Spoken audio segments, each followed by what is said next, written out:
This is wild. I'm Kim and I'm a climate scientist, which makes me fun at parties. Small talk about the weather is just me telling you that Melbourne could reach 50 degrees in the next 20 years. I'll also turn off all your PowerPoints. Oops. Pat your cat. And maybe install some solar panels? But meeting strangers at a party is always a bit dicey because they'll inevitably ask you what you do for work, and telling people I'm a climate scientist is a bit risky because you never quite know who the conspiracy theorists are. Like, I just came to have a drink and play some bocce like the rest of you, and now I have to explain the greenhouse effect to Kyle. But I trust there are no climate deniers here in Melbourne. I assume you all rode your cargo bikes to the science gallery. Or drove and told your friends you rode so they wouldn't shame you. When I'm not making silly jokes on stage, I research rainfall. Now, rainfall and climate change is a lot like my dating life. Hot, wet, and has scientists scratching their heads.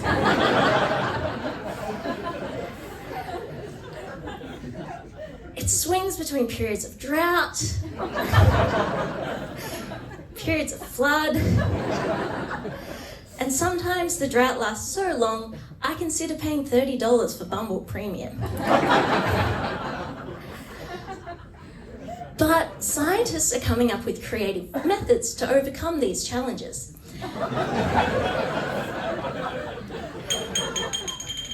Oops. I'm trying to understand how future rainfall might change with climate change by studying the ingredients that create rainfall, like the water vapor moving through the sky. The logic being, if there's a load of water vapor in the sky, it's probably going to rain. I'm using this to study climate change and also to see if we can improve weather forecasts beyond a few weeks. So why is rainfall and climate change so hard to study? Cast your minds back to primary school. It's a hot day. The teachers are spraying kids with spray bottles, like naughty cats, because we didn't have air conditioning in public schools. And they couldn't use a hose because of water restrictions. For those who didn't live in Australia during the early 2000s drought, it was a different time. There was a hotline you could call if your neighbour's lawn looked a little too... Hello.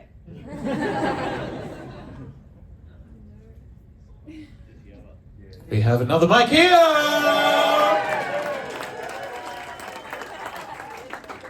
That's all right, we're back. There was a hotline you could call if your neighbour's lawn looked a little too green. That's for driving over my soccer ball, Beryl.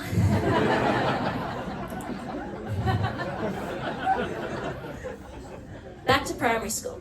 You're standing in the school gym, singing the national anthem for assembly, and you think to yourself, what the fuck is girt by sea?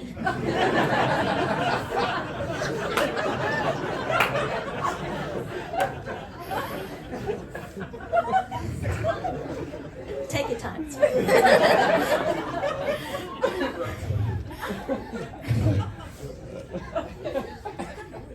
Well, girt is just an old-timey word for surrounded.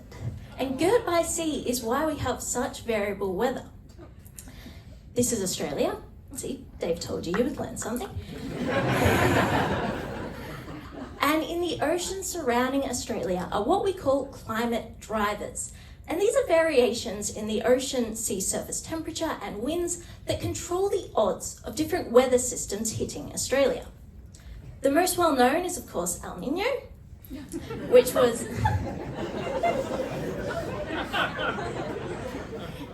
officially declared over this week, and its counterpart, La Nina. And these live in the Pacific Ocean. In the Indian Ocean, we have the Indian Ocean Dipole.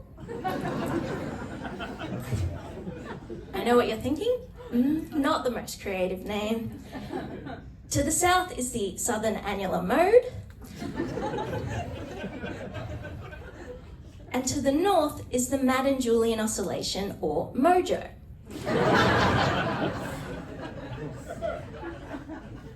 And Australia is right in the middle of this giant weather tug of war. So if you're wondering why Australia's rainfall changes all the time, it's because our weather is basically controlled by 4 drunk backseat drivers. And climate change is like the hitchhiker who jumped in and started giving directions. The other reason why climate change and rainfall is so difficult to study is because climate models see the world like this, whereas rainfall occurs something like this. So for anything that's smaller than a climate model grid, which is about 100 kilometres, the model has to estimate it using statistical calculations. And according to 4 of the 5 doctors we paid, 80% of statistics are made up.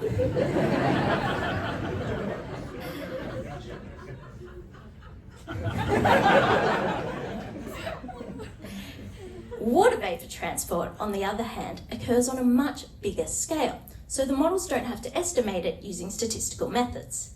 In other words, the climate models do a better job of modelling the water vapour in the sky than the rainfall that hits the ground. In March 2021, Sydney flooded. 110 millimetres fell in one day.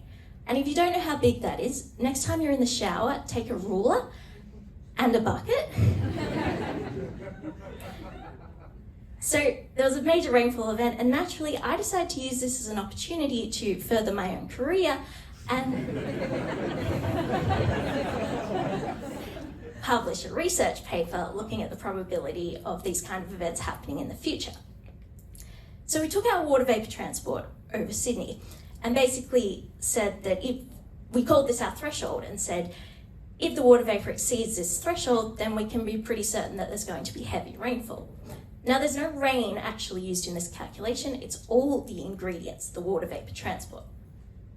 And using climate model data, we looked at how many times this threshold was exceeded in the past and how many times it was exceeded in the future model projections.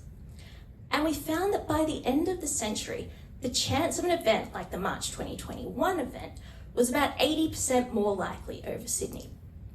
So if you're thinking about buying a house in Sydney, first, congratulations on your recent lottery win. This is real.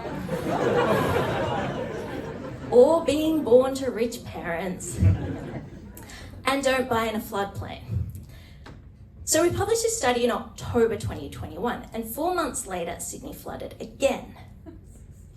And if you don't know how big 2.5 metres is, next time you're in the shower, take a ruler and a bucket, and I won't call the drought hotline on you this time. Had we known that 2022 was about to be Sydney's wettest year on record, we might have waited a couple of months to do our study. On the plus side, because we just published a super relevant study, when the rainfall event did happen, our study got a lot of attention. I had many media appearances.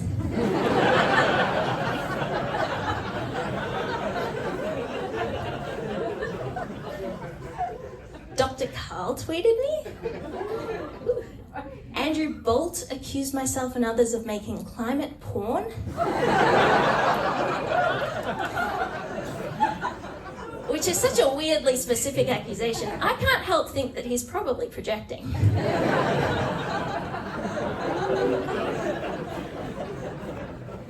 On a completely unrelated note, I was quoted in The Guardian saying, "I didn't think it was going to get that big."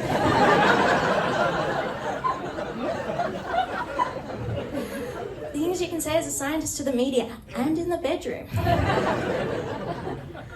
I was also accused of negligence for not warning the operators of Warragamba Dam in Sydney that there was a major rainfall event on the way.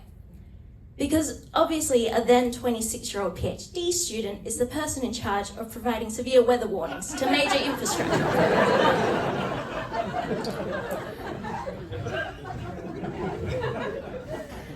But these extreme rainfall events did make us wonder, could we use our rainfall ingredients to improve our forecasts a few weeks ahead?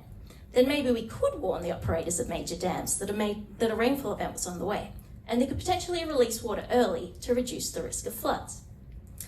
So we took our water vapor transport again and said if it exceeds some kind of threshold, let's assume it rained. And we compared this with actual rainfall forecasts for 40 years of past forecasts. Despite being an incredibly crude method, it actually kind of worked. Again, things you can say as a scientist and in the bedroom.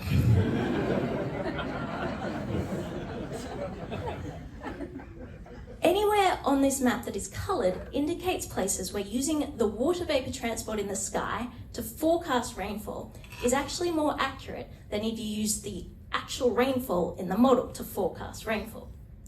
And there are lots of coloured regions over Australia, which indicates the potential to improve our forecasts up to a few weeks ahead. So next time you're hosting a party, you'll know if it's going to rain a few weeks ahead. You'll know why your TV is switched off at the PowerPoint. And you'll know why there are a bunch of rulers in the shower. Thank you, you've been great. Follow me on the socials for more hot takes.